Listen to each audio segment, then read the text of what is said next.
Alors, qu'est-ce qu'on dit du Sénégal, les gars? Malgré la victoire 3-1, en fin d'après-midi, tu étais au stade, d'ailleurs, J'étais au stade, Elton. oui. Quelle impression t'as fait le Sénégal, toi, depuis le stade? Et est-ce que cette sélection, elle peut faire beaucoup mieux que ça? Alors moi, j'ai une double impression sur le Sénégal. C'est quand ils sont bien, c'est une machine. Enfin, c'est une équipe qui est implacable. Je rappelle quand même que sur un tournoi, on aime bien parler de la difficulté pour marquer. C'est le 3e match où tu mets 3 buts. Botswana, Bénin et aujourd'hui. Mais par contre, j'ai pas encore mon Sénégal qui est dominant. J'ai encore un Sénégal qui est parfois trop aléatoire, trop inconstant à l'intérieur même d'un match. Et moi, je me dis attention, encore une fois, sur un début de période, t'encaisses un but. Sur le début de la seconde période, comme face à la République démocratique du Congo, cette fois-ci, t'as pas pris de but. Mais il y a une énorme occasion à 2-1, si bien qu'à un moment donné, il y a Papcho qui fait un double changement parce qu'il était vraiment pas content. Et du côté Parce du qu'il y avait Sénégal, 2 cartons jaunes aussi. Il a exactement. voulu protéger. Oui, mais ça arrive à la 49e minute. Ouais. Donc ça veut dire, enfin, ou plutôt 50e. Mais ça veut dire quoi? Ça veut dire que du côté du Sénégal, j'ai pas encore ce Sénégal dominant. Si tu veux, j'ai pas encore l'équipe. Je me dis, le 18 janvier, ils vont au bout.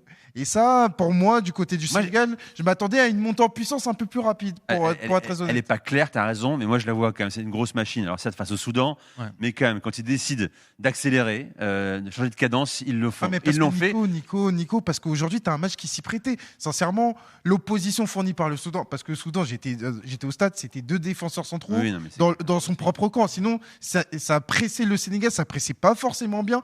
Mais face à un adversaire qui va justement peut-être t'amener sur un rythme beaucoup plus bas, s'enfermer dans son propre camp, comment tu vas réagir? Et là, j'ai beaucoup plus d'interrogations. Ouais, moi, le Sénégal, j'ai trouvé que c'était une grosse équipe. C'est une force tranquille. Même s'ils ont encaissé le but, je les ai trouvés sereins. Et ce que j'aime bien, c'est que déjà, ils ont une profondeur de banc. Ils ont un mix entre des joueurs expérimentés et des jeunes joueurs. Je pense à Mbaye avec Sadio Mané. Je trouve qu'ils ont un gros milieu de terrain avec les Pape Gueye et Idrissa Gueye. Ils ont toutes les caractéristiques d'une grosse équipe qui va aller petit à petit vers le sac. Moi franchement, je te le dis, c'est pas Sénégal et RDC pour moi, c'est les gros prétendants au sacre final. Tu dis ça parce que t'es en face d'Elton. Non, pas du tout. Non. Tu prends Non, mais je trouve que c'est un avis. Mais là, il en fait trop là. C'est un avis qui est totalement pertinent et qui se respecte. On en avait parlé. Moi, plus que le Maroc, toi. Sénégal et RDC, quoi. Ah, t'es en train de le dire ça en direct sur RMC là. Avec le Maroc. Ouais, d'accord. Tu rajoutes le Maroc. La RDC, j'étais impressionné sur le tournoi qualificatif pour la Coupe du Monde. Je trouvais que c'était un gros groupe qui s'est qualifié en battant le Cameroun et le Nigeria. Franchement, j'étais impressionné. C'est un vrai collectif et tu as besoin d'un gros collectif pour aller chercher un titre. Bon. En tout cas, le Sénégal, les gars, on va parler d'Ibrahim Baye dans un instant, qui est devenu le plus jeune buteur d'une CAN au XXIe siècle, à 17 ans et 344 jours, phénomène. On parlera de son cas personnel dans un instant. Tiens, j'en parle avec Papa également au 32-16, supporter sénégalais. Salut Papa! Bonsoir Nico. Eh ouais, habitué de l'after, on est heureux de t'accueillir. Salut Papa. Absolument. Moi aussi, les gars, j'en profite pour vous souhaiter mes vœux les meilleurs. Mais t'as raison. Voilà. C'est vrai qu'on aurait dû le faire aussi. Donc, merci à vous. C'est un plaisir de vous retrouver. Et puis, je voulais juste aussi, avant de parler du Sénégal, vous parler de mon coup de cœur parce que j'étais au Maroc. J'étais à Tanger. J'ai vu tous les matchs du Sénégal lors du premier tour. Bon, malheureusement, je suis rentré en France pour des raisons professionnelles. Donc, je voulais quand même parler de l'accueil des Marocains. Ils ont été super cool. L'accueil est très chaleureux. Les Sénégalais sont très bien accueillis là-bas. Donc, en fait, cette tribune me donne l'occasion de remercier tous les Marocains de vive voix. On est chez nous à Tanger. J'espère que on va y rester jusqu'à la finale pour aller à Rabat et remporter la coupe, si Dieu le veut. Vous êtes les bienvenus jusqu'au 18 janvier. Après, pour la coupe, on en parlera après. Bon, Papa, parlons de ton équipe, ta sélection. Là. Quelle impression elle t'a faite? Oui, une force tranquille. C'est vrai que malgré le fait qu'on ait pris ce but, mais très, très tôt d'ailleurs, et puis je pense que ça a été une bonne chose de le prendre dès la 6e minute parce que peut-être que je ne tiendrais pas ce discours si c'était à la 75e ou à la 80e. Donc ça nous a réveillés et ça prouve que en fait la Coupe d'Afrique des Nations est l'une des compétitions les plus compliquées. C'est très très très difficile, il n'y a pas de petite équipe et ça nous a réveillés, ça nous a fait du bien. Et le Sénégal, ce qui me plaît dans cette équipe, c'est en fait, à chaque fois qu'on est mené, en fait, on ne panique pas, on est tranquille, on est sûr de notre force. Voilà, donc je pense que pour la suite de la compétition, à l'image du coach, être tranquille, ça peut aider le Sénégal à sortir des matchs compliqués parce que il y en aura.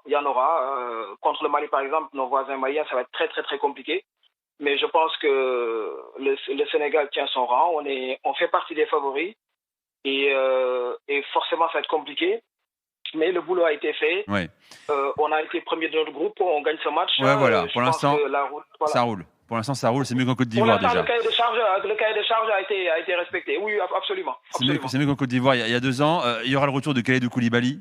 Oui. Qui a manqué quand même aujourd'hui. Oui, parce que bah oui. Défense friable, on l'a vu en difficulté face au Soudan. Ça peut faire de partout au retour des vestiaires. Nico, c'est pour ça que j'ai un peu de mal avec Force Tranquille, parce que je n'oublie pas qu'à 1-0, Eissa a une balle de 2-0 détournée par Edouard Mendy.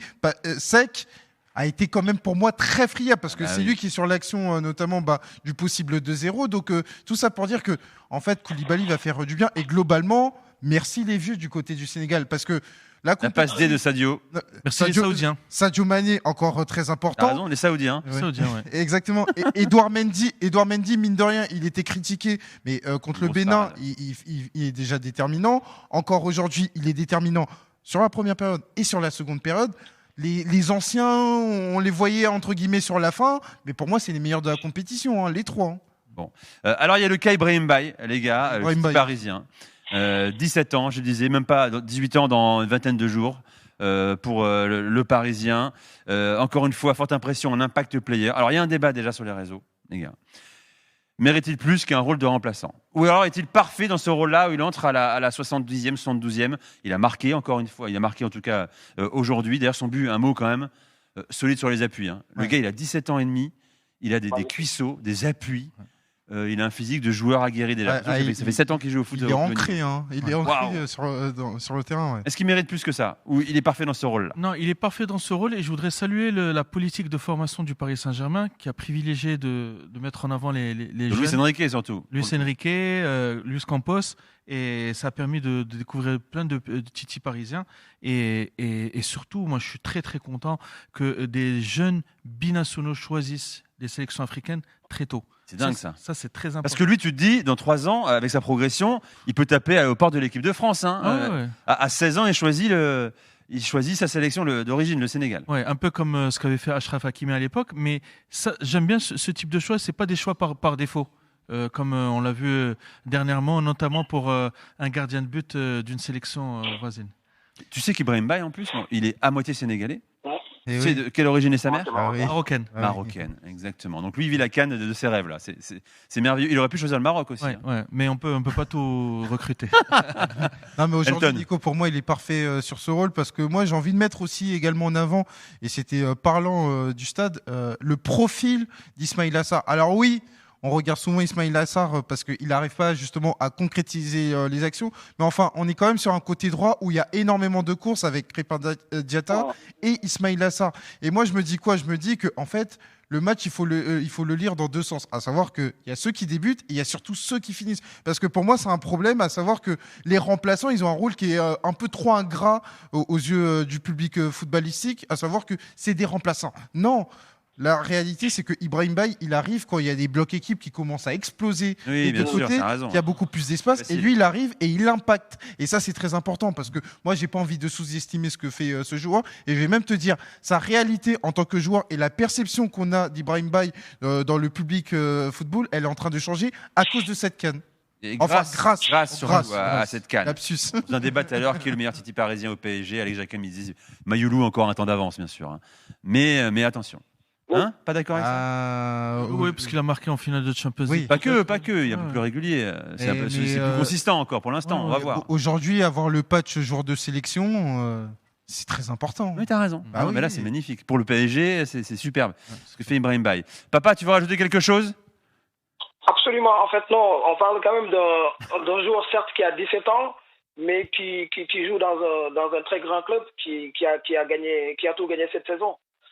C'est pas pour rien. Et puis il a déjà joué des matchs de Ligue des Champions, notamment contre le Barcelone. Il a été bon. Il y a un très très très grand coach aujourd'hui, l'un des plus grand coach au monde, ou si ce n'est pas le plus grand coach au monde, Luis Enrique qui le met titulaire. Bon, moi, ça me fait mal au cœur de le dire parce que je suis fou de Marseille, je suis supporter de Marseille.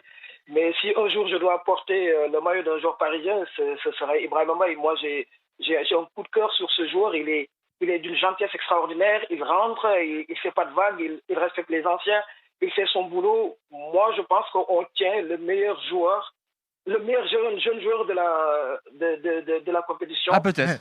Attention. Alors, on va attendre. Attention. Tu vas avoir les Algériens Il y a avec des Algériens avec Mazzadona, là. Non, je pense quand même il est au-dessus. Il est très très très fort ce jeune. Celui sur les appuis, il se pose pas de questions. Je kiffe la canne. Voilà. Après maintenant.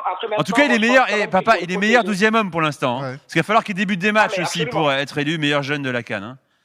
Ouais, mais je pense quand même il faut le protéger un peu. En fait, la Oui, ça, CAN oui. est très compliquée. On est d'accord. On va jouer contre des Maliens qui sont très costauds. Mais physiquement, je pense que il va apprendre petit à petit. Je pense que les 20 dernières minutes, c'est top pour lui. Moi, c'est un super sub. Et si j'étais Pape Thiaw, je pense que non, c'est encore tôt de le Il le gère titulariser. très bien, Il y a Pape encore Thiaw. les anciens. Il le gère très bien pour l'instant. C'est ça. Papa, rapidement, déjà, merci pour ce que tu as dit sur l'accueil des Marocains. Est-ce que tu as retenu en fait? Non, mais Là, il est vraiment en VRP, quoi. non, mais quand je vois qu'Elton a fait un match à Tanger et que le soir Magnifique. et qu'il est le soir à Rabat pour une émission, c'est exceptionnel. Je me rappelle la Coupe du Monde au Qatar où il y avait 8 stades sur 20 km. C'est ça. Mais je voulais poser la question à papa. Tu as pensé quoi des déclaration d'Hugo Bross sur Mais le non, on en Maroc. parlera après. On en parlera Non, après. J'aurais bien aimé donner mon avis là-dessus. Non, mais ce coach-là, en fait, il est catastrophique dans la communication. N'oubliez pas ses propos. Est-ce que c'est raciste ou pas? Mais en fait, il n'est pas fort dans la communication. J'espère juste qu'il continue de jouer son rôle de coach. Parler de football et ne pas parler des à côté parce que même ça peut être contre-productif. Imaginez l'Afrique du Sud qui retrouve le Maroc. Ça va être très très compliqué pour lui et c'est pour le public, pour tout. Ah, mais Je là, pense on que a moi, le je suis coach et c'est l'Afrique du Sud et le Maroc qui jouent en quart de finale. Alors là, je vais mettre ces propos devant le stade, devant les vestiaires, devant partout. Donc, du coup, ça va galvaniser tout le monde. T'as raison, papa, exactement. C'est catastrophique.